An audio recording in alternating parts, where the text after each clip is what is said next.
እንዴት ናችሁ ጋይስ? ሩታ እንግዲህ አብርሽ ልጇን ከወሰድላት በኋላ ከውሽሜ ጋር ፈታ ዘና እያለች ነው። ስለ አንቺ መጥፎ ነገር ሰማን፣ እሳይ እንኳን ሰማችሁ፣ ጆዋና መጨምርልሻለሁ እያለች እየጠራረገችን ነው። አሁን ሰሞኑን በምትሰራው ስራ የሚሰጣትን አስተያየት በጭራሽ እየሰማች አይደለም። ጆሮ ዳባ ልበስ። አዎ ጎበዝ ናት እኮ ጎበዝ ናት ሩታ ማለት ነው። ሁሉም ሰው ይቀጠቅጣታል፣ ምን ይልታል፣ ጆሮ ዳባ ልበስ ብላ ነው የመጣቸው። አሁን ላይ የምንሰጣትን ምክር እናቴ እየሰማቸው አይደለም። ጭራሽ ጆዋና ማላለችንም እና እንግዲህ ያው ሩታ አብርሽ ልጇን ወስዶባታል ታውቃላችሁ። እና ብቸኝነት ተሰምቶች ነው ሀቢብቲ። መጥፎ ነገርማ እያደረግሽ እኮ ነው። አንዳንዴማ ምክር ስሚ፣ የቶችሽን ምክር ስሚ ማሬ። እንዴት ነው ልጅ እያለሽ ሌላ ወንድ ጋር ሆነሽ ጭራሽ ጆዋናን ብለሽ ሰደብሽን። በጣም አዝናለሁ፣ በጣም አዝናለሁ። እኔ ላንቺ ብዬ ነበረ መምከሬ። እኔ ላንቺ ብዬ ነው የመከርኩሽ። አንቺ ግን አልሰማም ካልሽ ምንም ማድረግ አይቻልም። እና ውሽሜ ጋ ከቤቷ ከፈታ ዘና እያለች ነው። አሁንማ በቃ ልጅ ማያለቅስ ልጁንም አባት ወስዶታል። ማንም አይመጣ ልጁ ላይ እያለ አብርሽ አይመጣ። በቃ እንደፈለግሽ መከረባበትሽ ነው ማለት ነው። በጣም ይገርማል የምር። እና እንግዲህ ልጅ ከተወለደ በኋላ ታውቃላችሁ፣ ልጅ መውለድ እንደዚህ ቀላል አይደለም። አብሮ እንደመተኛቱ እንደመንፈራገጡ አይደለም። ልጅ ስትወልዱ ከብዙ ነገር ተቆጠባላችሁ። የምታደርጉት ነገር እያንዳንዱ ነገር ኃላፊነት አለው። እኔ በጣም ብዙ ባለትዳሮች ሲያወሩ የምሰማው ነገር በብዙ ቦታ እንደውም ልጅ ከወለድኩ በኋላ ተስተካክያለሁ፣ ልጅ ከወለድኩ በኋላ ተቆጥቤያለሁ፣ ልጅ ከወለድኩ በኋላ የማደርጋቸው እያንዳንዱ ነገር የተለየ ነገር ማደርገው ሲሉ ነው የሰማሁት ማለት ነው። ብዙ ባለትዳሮች ኃላፊነት ይሰማቸዋል። ልጃችን ሲያድግ ይህን ነገር ያዩታል ብለው ያስባሉ።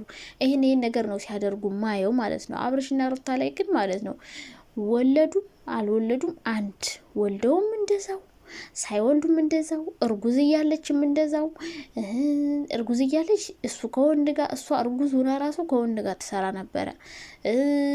አሁንም ወልዳም እንዲሁም መገላለጥ መላላጥ ከወንድ ጋር። አሁንም ልጅ የሚያሳድግ ሰው ለልጆቹ ምን ይማራሉ? ከኔ ምን እያዩ ነው የሚያድጉት?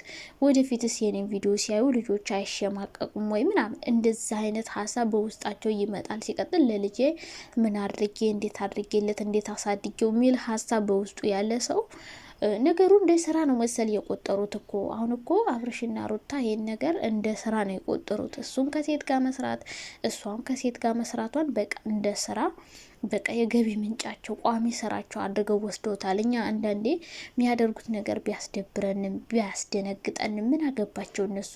እኛ የእነሱን ቪዲዮ እስካየንላቸው ድረስ ቪው እስካለው ድረስ እኛ የፈለገንን ብንል የፈለገንን ብናወራ የፈለገንን ብንበጣረቅ የፈለገንን ብንቦጨራረቅ ለነሱ ምንም አይነት ትርጉም የለውም። ምክንያቱም ብዙ ጊዜ ለሩታውን ይህን ልጅ ስታመጣ አይ ባክሽ ከልጅ እናት እንደዚ አይነት ነገር አይጠበቅም አስተካክይ ምና በጣም ብዙ ሰው እንደዚህ አይነት ምክር መክሯታል። ሩታ ግን ባለፈው ራሱ ሰው ወደደኝ ጠላይ ምን አገባኝ የሚል ስቶሪ አድርጋ ነበር። እንደዚህ አታረቂ፣ ይሄ ነገር አይጠቅምም፣ ከልጅናት አይጠበቅም። ከዛ ደግሞ እንደዛ ብላ ከሰራሽ በኋላ ይሄን ስቶሪ ካደረገች በኋላ አሁንም ቢሆን አብርሽን ለመበቀል ብለሽ ይህን ነገር አታድርጊ የሚል ብዙ ሰው በቃ ለምሳሌ አሁን የነሱ ቪዲዮ ላይ ማለት ነው በጣም ብዙ ሰዎች አስተያየት ይሰጡበታል። በጣም ትልልቅ ሰዎች ናቸው በእነሱ ቪዲዮ የሚሰሩት፣ ብስል የሆኑ ከነሱ ትልቅ የሆኑ ከነሱ የበለጡ የትዳር ልምድ ያላቸው የሚወዷቸው ሰዎች ብዙ አይነት አስተያየት ይሰጣሉ። ግን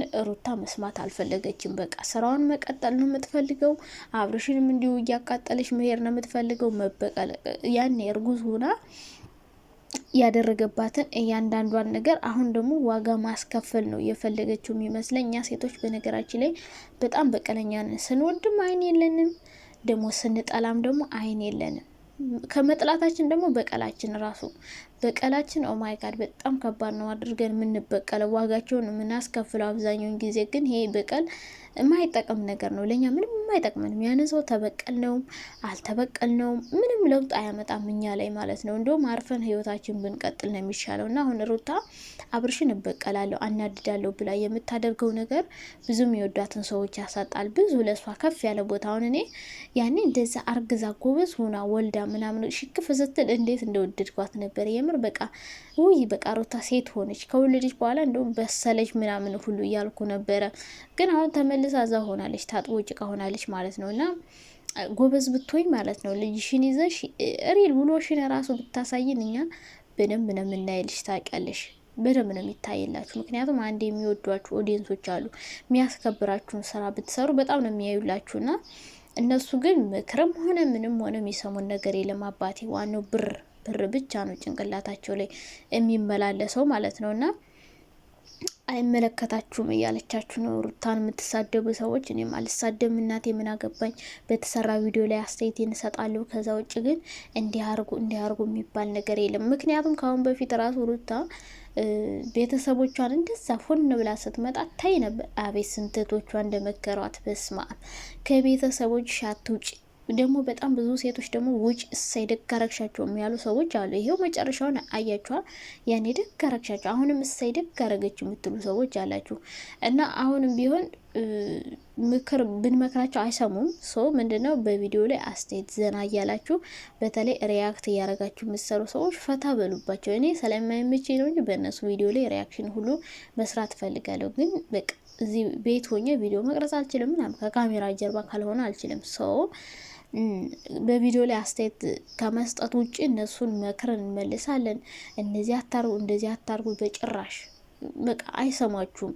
ሲቀጥል ደግሞ ያው እንግዲህ እኔ እንደውም ትቼ ነበር ማየት ቪዲዮ ማየት፣ ግን ለዩቲዩባቸው ሲሉ ብዙ ሰዎች ያያሉ ይሰራሉ እንጂ ህፃን ልጆች ቢያዩት በጣም የሚወዷቸው ልጆች ሁሉ ነበሩ እኮ ህጻናቶች ማለት ነው። ግን አሁን እንደዚህ ትልልቅ ሰዎች እውነት እንደዛ አይነት ቪዲዮ ያሳያሉ ብዬ አላስብም። ምክንያቱም ወደፊት እነዛ ልጆች ሲያድጉ የሚወዷቸው ከሆነ አንድ ሰው የሚወደውን ሰው ራዕይ ነው የሚከተል። በቃ አንድ ሰው ወደዳችሁታ የሚሰራው ስራ በቃ እንደዛ ሰው መሆን ነው የምትፈልጉ። ሰው ልጆች እንደዛ እንደነሱ ለመሆን ደግሞ የሚሰሩትን ስራ ምናልባት ሊሰሩ ይችላሉ። ህጻናት ልጆችን አለማሳየት ይቻላል። ከዛ ውጭ ግን የእነሱን ቪዲዮ እያየን አስተያየት መስጠት ነው ለራሳችን እንጂ እነሱ የሚሰሙት ነገር የለም። ምክንያቱም ሩታ የምታደርጋቸው ስቶሪዎቿ ምናምን በቃ በለው የመልስ ምቷ አይጣል ነው። ምን አገባኝ ጅዋናም ፎከታም ኮኮከናም በቃ የሌለ ነገር ነው የምትናገረውና ብቻ ይመችሽ እናቱ ይመችሽ። ለአንቺ ከተመቸሽ እኛ ምን አገባን? እኛም ለዩቲዩባችን እንፈተፍታለን። አንቺም እንግዲህ ያው የተመቸሽን የመረጥሽውን ነው የምትኖሪው። ግን ሰው ሳይወልድ ወልዱም አንድ አይነት መሆን የለበትም። ሲወልድ ቢያንስ የተወሰነ ለውጥ ማምጣት አለበት። ምክንያቱም በቀል እግዚአብሔር ነው ይባላል። የሆነን ሰው በቀላለሁ የሆነን ሰው አናድዳለሁ ተብሎ ሰው ክብሩን ጥሎ አይሄድም፣ ራሱን አይጥልም። በጣም የሚያስጠላ ነው። እንደውም በተለይ ከወንድ ጋር መሆን ምናምን ረብስማም በሌላ መንገድ ልትበቀው ትችላለሽ። ግን እንደዚህ የራስሽን ክብር በሚያስጥል ነገር መበቀል የለብሽም። ያው ደህና ሰው ጋር በሆነ ወይ ውሽሜ ግን አልፎልሃል። መወፈርማ አይቀርም። በዚህ ሁኔታማ እንደዚህ ተንከሲስ ሆነ ከዛ ቤት አትወጣም። አሁን ታያላችሁ። በቅርቡ ይሄ ሰው ቪዲዮ ዩቲዩብ ቻናል ከፍቶ ይመጣል። ሩታ ትከፍትለታለች።